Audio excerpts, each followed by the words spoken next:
Hello and welcome to AMC Movie Talk for movie fans. I'm your host, Erin Darling, and we're bringing you all the latest movie news with insight into what it all means. Joining us today, as always, is AMC Editor-in-Chief John Campea. Good morning, Erin. Greetings and salutations, everybody. Breaking news. I have just been offered $75 million by Warner Brothers to be the next Batman. You heard it here first. I'm contemplating the offer. That's pretty exciting. Congratulations. Yeah, big stuff. Also joining us today is the one and only Dennis Zen. Hi, guys. Good to see you. I'm glad to see John. We're back in studio Back in the Batcave, as it were. Get it? I said Batcave. That means the rumor is true. All right. Well, without further ado, let's jump right in. So, as most of you guys know, Vin Diesel got everyone talking when he posted a picture of Guardians of the Galaxy character Groot on his Facebook page, fueling speculation that he will be joining the cast as the voice of the giant tree-like monster in the upcoming Marvel film. In a recent interview with the LA Times, Diesel said the following: "I'm an actor. Not everything has to be the most obvious choice, and sometimes the best thing you can do, as far as Steven Spielberg and his advice, is to defy expectations. So if everyone thinks you're going to go for this one thing and you flip it entirely and go for the strangest Marvel character, it's interesting. And when something is interesting, it's inspiring." So, John, what do you think of Diesel's comments, and do you think we'll be seeing him voice Groot in the upcoming movie? I have come to believe that Vin Diesel may be the single greatest genius in Hollywood today. Now, think about this. This guy, with nothing going on, I mean, he recently, not so, actually, it's a little while ago now, the last Fast and Furious movies come out. But it's been a while, so he's got nothing going on, but he has found a way to keep us consistently talking about Vin Diesel. This guy is a genius. He's an absolute genius. Now, will he be Groot? Here's the thing we got to keep in mind. Remember, a number of months ago, he got everybody talking because he put up a picture of Vision, the Marvel character Vision, as his Facebook profile picture, which got all of us, me included, starts like, hey, he's probably going to be Vision. And then he had the meetings with Marvel, so we know he's going to be in a Marvel movie. Now he puts up a picture of Groot. It's important to keep in mind here. In this interview, he never confirmed he was Groot. No one has said officially that he's going to be Groot. We're all just running on this thing, understandably so, when the dude who we know is going to be in an upcoming Marvel movie puts up a picture of Groot, gets everybody talking. So it's possible, but we got to keep in mind this isn't confirmed. And also keep this in mind. He has put up other pictures of other Marvel characters before, and we don't know. So I don't know that he's going to be Groot. And for one big reason, aside from the fact that I still kind of think he's going to be Vision. I got nothing to back that up with, just saying that's my thoughts. But the other thing is this: why bother getting Vin Diesel to play Groot when one of the key essential elements of that Groot character, the thing that makes him so funny, is that everything he says in his language comes out as, "I am Groot." That is one of the funniest, best things about Groot, is that everything he says is just, "I am Groot." He's in the middle of a fight, "I am Groot." He's in the middle of foreplay, "I am Groot." It doesn't matter. Whatever he's doing is, "I am Groot." And I think that is so cool. But that raises the question, why would you need a Vin Diesel to do that? The only options are, you don't need Vin Diesel to do that, or James Gunn, in his wisdom, is going to get away from that part of Groot and actually have Groot have dialogue. And I hope he doesn't, because that's one of my favorite things about Groot when I read him in the comic book. So I love this interview. I think he says some really cool things. I think Vin Diesel is a giant genius to keep us talking about Vin Diesel like we're doing right now. But I don't think he's going to be Groot. What about Thanos? I also don't think he's going to be Thanos. I don't think they're going to use him in a role like that. But as far as this Groot issue goes, I have a feeling he's not going to be it, and he's just keeping us talking because of the mad genius that you are, Diesel. I'm on to you now. I'm on to you. You're actually a genius. Dennis, how do you see this whole thing? Yeah, I think he's played the fans masterfully. Like a violin. Yes. Well, I think because he threw out the Vision thing, and remember there was a picture of him, and there was I think Giant Man in the background. Yep. And then now with Groot, now I feel like he's not any of those things. What if they end up casting him as the voice of Rocket Raccoon? I've heard people speculate that would be interesting. That would be interesting. So I don't know. I'm kind of glad they were playing. This is kind of more the fun speculation game, you know? Yes. Where it's not these massive rumors. It's based on something kind of real and tangible, and we know that he's going to be cast as something. We just don't know what. And so I think this is a lot more fun. See, the Rocket Raccoon thing makes a lot more sense because we know Rocket Raccoon is going to have a lot of dialogue. He's got to have a very distinct personality. I love the footage of Rocket Raccoon, as short as it was, that we saw from that Guardians of the Galaxy footage. That, to me, looked just stellar. Looked awesome. But, I mean, let's take that Vin Diesel thing one step further, if we're just playing the speculation game. I mean, what if he's not going to be the voice of anything? What if he's the new Iron Man? What if he is the new post-Avengers 3 Iron Man or something? What if he's going to come like completely out of left field as something completely different, a live-action character? Because we've really been limiting our speculations to either a fully make-upped character or a CG character that he's just going to be voicing and all this kind of stuff. What if it's actually like a big, major live-action character? I mean, that could be cool too. But somehow, some way, I think Vin Diesel's going to keep us running in circles and thinking about this. I'm telling you, you're the smartest guy alive now, and I'm on to you.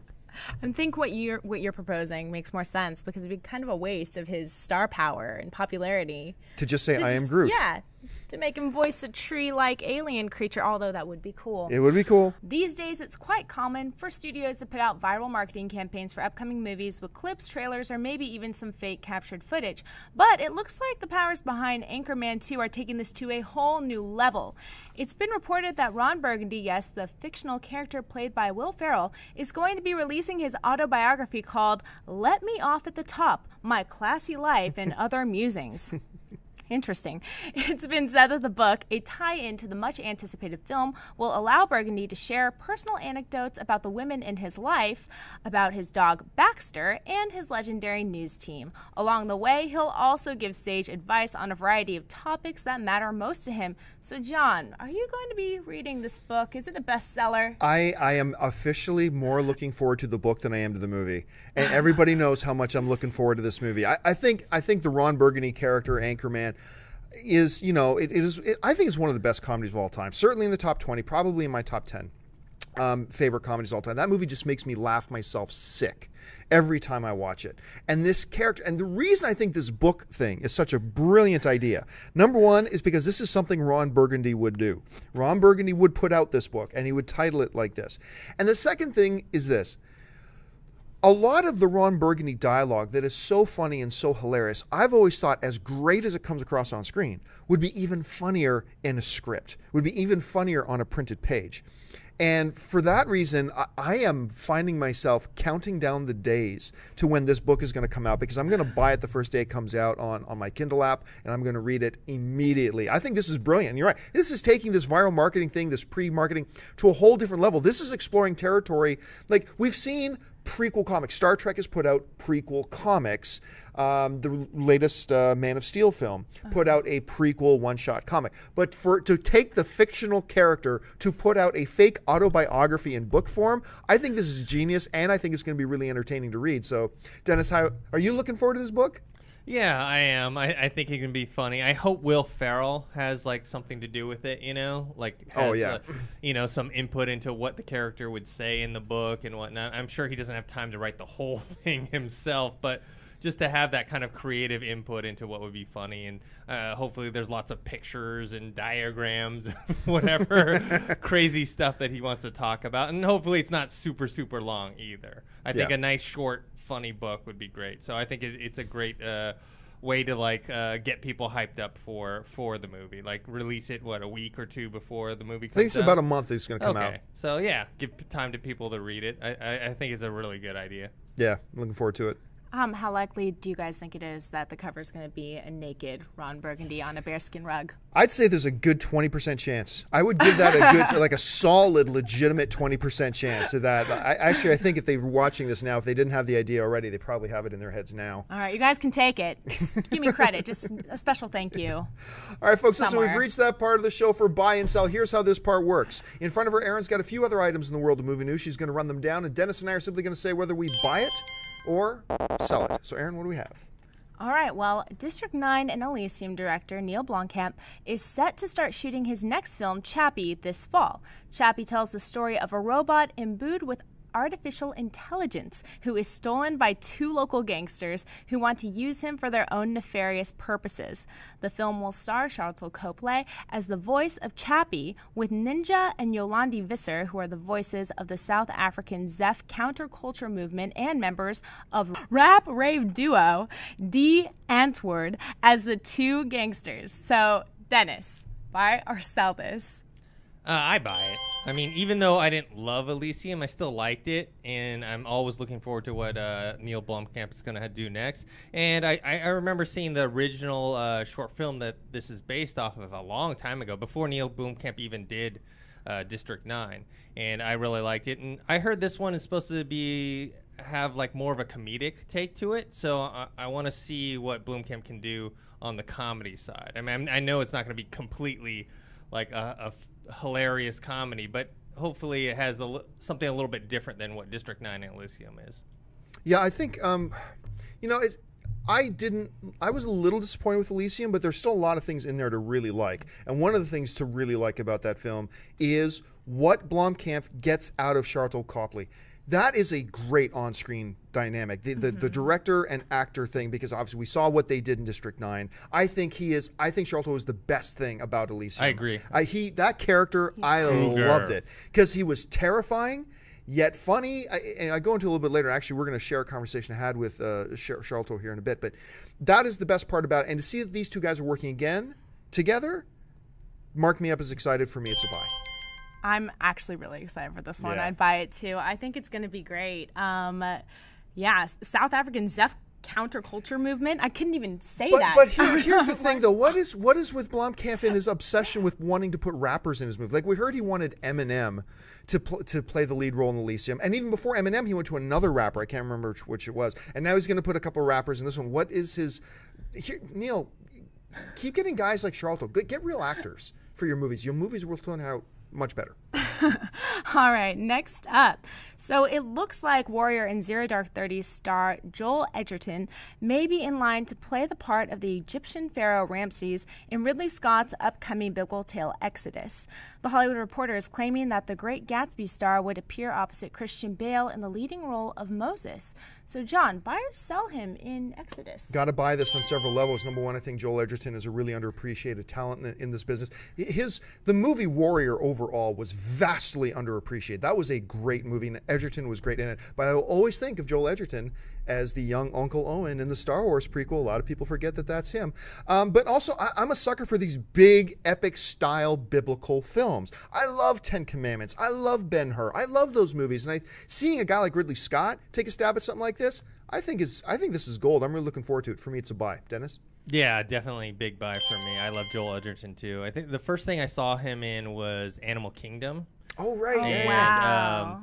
But yeah, he was awesome in Warrior, and he's going to star opposite Christian Bale. That's going to be awesome with Ridley Scott directing. So, yeah, I'm definitely buying this. It's been a while since we've seen a movie like that, too. Yeah, it has been a while. This is very original for today's context.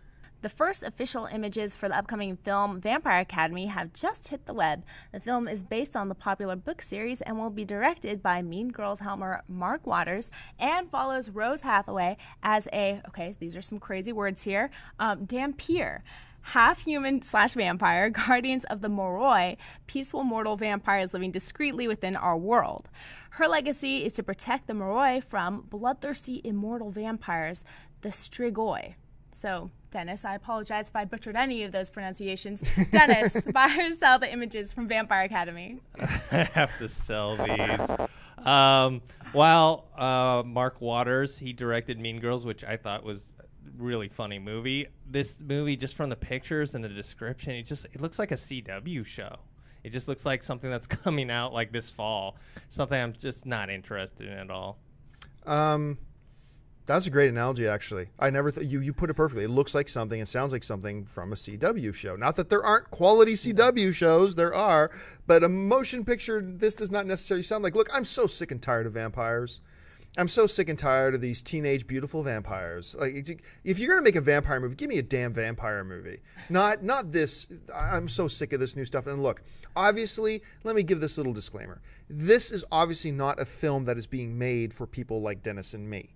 Obviously, I'm not the target audience. So, there may be appeal to this. And who knows? Like we said with any movie, as bad as something may look way in advance, it could end up being great. Because we've seen it when movies look great way in advance and they end up crappy. So maybe this movie will be brilliant. But our impressions right now is I look at this and for me, it's got to be a sell. Well, listen, folks, before we get on to the mailbag segment of the show, right now playing in AMC theaters, this movie a lot of people like, Dennis and I just talked about it as well, is the new Neil Blomkamp movie, Elysium, playing right now in AMC theaters. You can go get your ticket information over at www.amc theaters right now. But right now, recently I had an opportunity to sit down with the cast and the crew of the film, and I just want to share with you a few minutes of my conversation with one of the stars of the film, the aforementioned Mr. Sharlto Copley. Take a look at this. What is it about this, the behind the camera chemistry, in front of the camera chemistry that you and Neil have that just seems to work so well when you guys bring a project to the screen? I think several things. I mean, it's a long question to answer, but in its sort of the most important part, I think, is we both have, what I've learned since I've been in Hollywood, is we both have a very kind of artistic commercial sensibility. And what I mean by that is the stuff that we think is kind of artistic and cool happens to be more popcorny and commercial. And popcorn, I like as an actor to play characters that you'd want action figures of. I'm not as interested, although I feel I can do them. I could go and do a very heavy, serious, dramatic role in a very serious, dramatic film. That's very arty and tries to win awards or whatever. It doesn't really excite me in the same way. I feel like I'm being more artistic when I do characters that are a little bit caricaturish and a little bit sort of larger than life and entertaining. And I think Neil does the same with his films. So there's like an intensity that the films have, which is they sort of start, somebody said, in the red and then just keep going, that kind of, the fact that we both have that and we both have very similar taste in a lot of different areas of film, from music to editing styles to creative visual styles, to what we like in different actors, things like that, it helps. It's funny, when we look at the larger films you've done, whether it's A-Team or District 9, we as audience members are just so used to liking you and your character so instantly, feeling empathy for the character and attaching ourselves. What's the challenge for you now coming into a role like this, where now it's a whole different set of emotions you're trying to get from the audience, from liking me and associating with me to being afraid of me? How was that for you? That was the most challenging part. I mean, when people were saying, would I be worried about being typecast as a villain because I did another villain after this, and I said no, because it just is. It's the biggest challenge for me to see. I naturally can play the other side much easier. I would have associated my acting style with somebody like Robin Williams, who likes to do different characters, or a Jim Carrey, or those types of Eddie Murphy back in the day. So if I can get people to take me seriously as a villain and sort of be intimidating in a real way, that was kind of the real challenge. There was actually a lot more humor with Kruger, because we always wanted a dark sort of sadistic humor, but then if he becomes too likable, then it's sort of, it's difficult for Matt. Don't tell him that, though. I mean, he is next door. Oh, man, but I want to make characters that people like, and it's very difficult. Like that's not the function of a villain. So it's a very fine line that you have to walk, unless you're in a Batman film, which is, they sort of really have the villains are sort of really juicy for a reason. Oh, but most of the time, you've got to sort of hate the villain, Well, you made Kruger somebody we were afraid of, but also you made us giggle and feel extremely creeped out at the same time. It was an incredible job. Congratulations on the film. We cannot wait to have it on AMC screens. Thank you so much. Thank you so much. So once again, head on over to www.amctheaters.com for your theater showtime movie ticket information for Elysium in theaters right now. Well, we've reached that part of the show for Mailbag. Listen, if you've got a topic or a question you would like us to address on the show, you can email us anytime at amcmovietalk@gmail.com. Now, once again, let me give this disclaimer.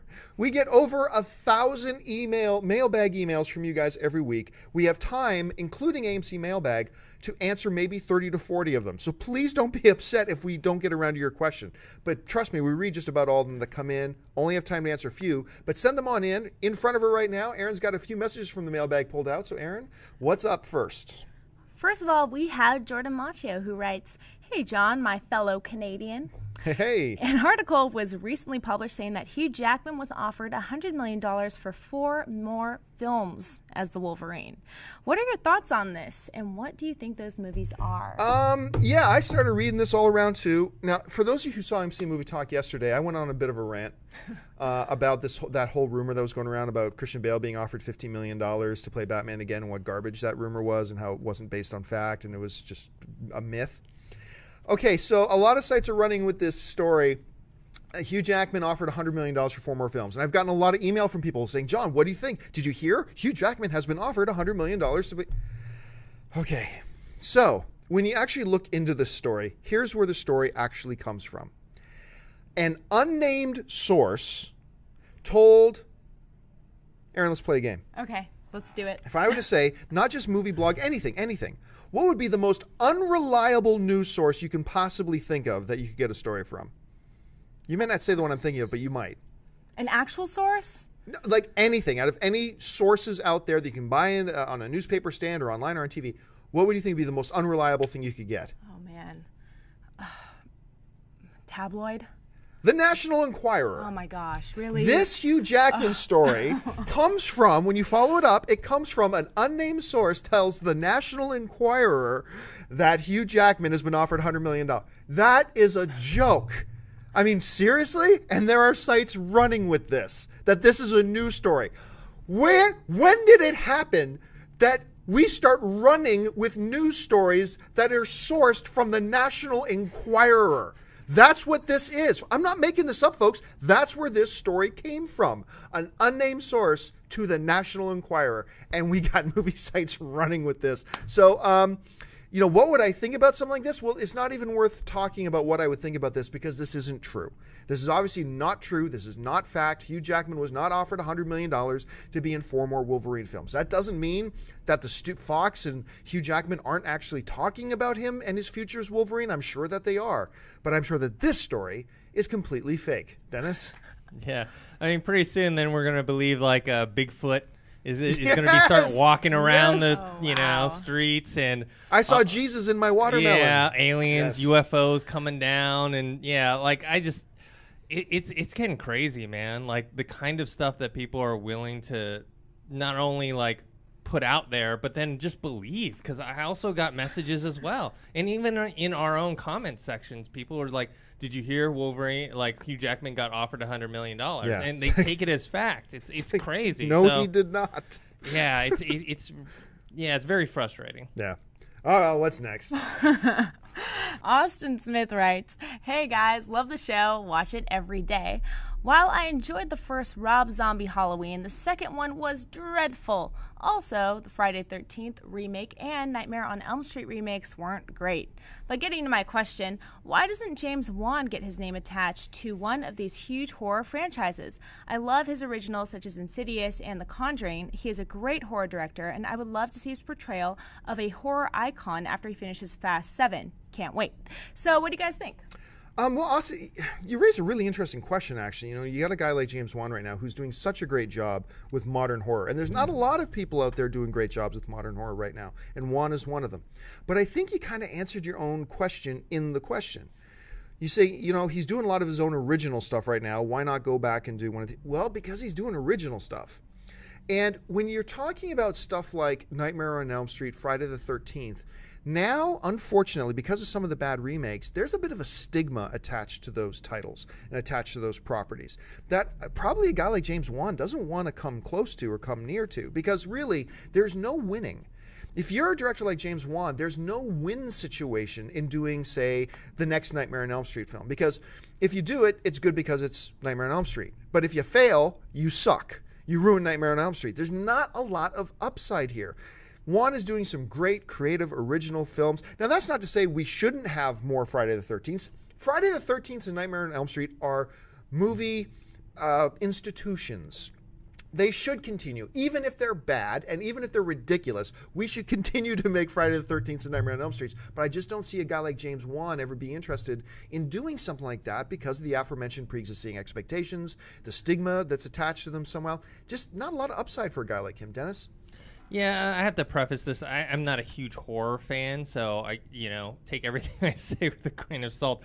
I wasn't a fan of Zombie's first Halloween remake. I didn't see the second one. And James Wan is from people who really love horror have told me that he's very creative and he does his own original things. As someone who also is interested in doing their own things, I think it's better. It's that's kind of the dream, is to do your own original thing. So if someone's paying for him to work on his own original movies, why not do that instead of the pressure that comes with a franchise like Nightmare on Elm Street? Yeah, and once Fast and Furious 7 makes $800 million worldwide, he's only going to have more opportunity to make the films that he wants to make in his original stuff. So it's I think he's on his way out of horror, to be honest. He said that he wants to explore other genres. He has said that, actually. That's a really good point. Yeah, so I think he might be willing to go out and do something else. Well, Fast and Furious 7 is certainly a good way to start that exploration. Definitely. All right, folks, listen, that'll do it for us. That's all the time we have today. Thank you so much for joining us. Listen, before you do anything else, take a second.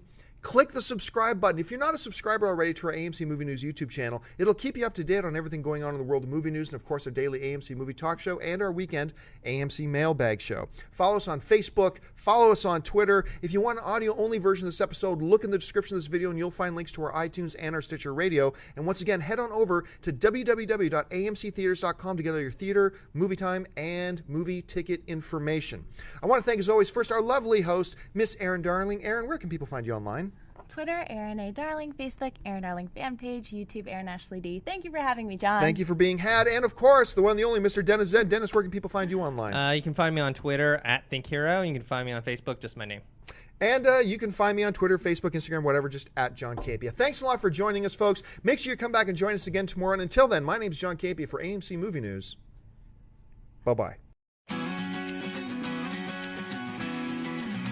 Hello and welcome to AMC Movie Talk for movie fans. I'm your host, Erin Darling, and we're bringing you all the latest movie news with insight into what it all means. Joining us today, as always, is AMC Editor-in-Chief, John Campia. Good morning, Erin. Greetings and salutations, everybody. Breaking news. I have just been offered $75 million by Warner Brothers to be the next Batman. You heard it here first. I'm contemplating the offer. That's pretty exciting. Congratulations. Yeah, big stuff. Also joining us today is the one and only Dennis Zen. Hi, guys. Good to see you. Glad to see John. We're back in studio again. Back in the Bat Cave, as it were. Get it? I said Bat Cave. That means the rumor is true. All right. Well, without further ado, let's jump right in. So, as most of you guys know, Vin Diesel got everyone talking when he posted a picture of Guardians of the Galaxy character Groot on his Facebook page, fueling speculation that he will be joining the cast as the voice of the giant tree-like monster in the upcoming Marvel film. In a recent interview with the LA Times, Diesel said the following: "I'm an actor. Not everything has to be the most obvious choice, and sometimes the best thing you can do, as far as Steven Spielberg and his advice, is to defy expectations. So if everyone thinks you're going to go for this one thing and you flip it entirely and go for the strangest Marvel character, it's interesting. And when something is interesting, it's inspiring." So, John, what do you think of Diesel's comments, and do you think we'll be seeing him voice Groot in the upcoming movie? I have come to believe that Vin Diesel may be the single greatest genius in Hollywood today. Now, think about this. This guy, with nothing going on, I mean, he recently, not so, actually, it's a little while ago now, the last Fast and Furious movies come out. But it's been a while, so he's got nothing going on. But he has found a way to keep us consistently talking about Vin Diesel. This guy is a genius. He's an absolute genius. Now, will he be Groot? Here's the thing we got to keep in mind. Remember, a number of months ago, he got everybody talking because he put up a picture of Vision, the Marvel character Vision, as his Facebook profile picture, which got all of us, me included, starts like, hey, he's probably going to be Vision. And then he had the meetings with Marvel, so we know he's going to be in a Marvel movie. Now he puts up a picture of Groot. It's important to keep in mind here. In this interview, he never confirmed he was Groot. No one has said officially that he's going to be Groot. We're all just running on this thing, understandably so, when the dude who we know is going to be in an upcoming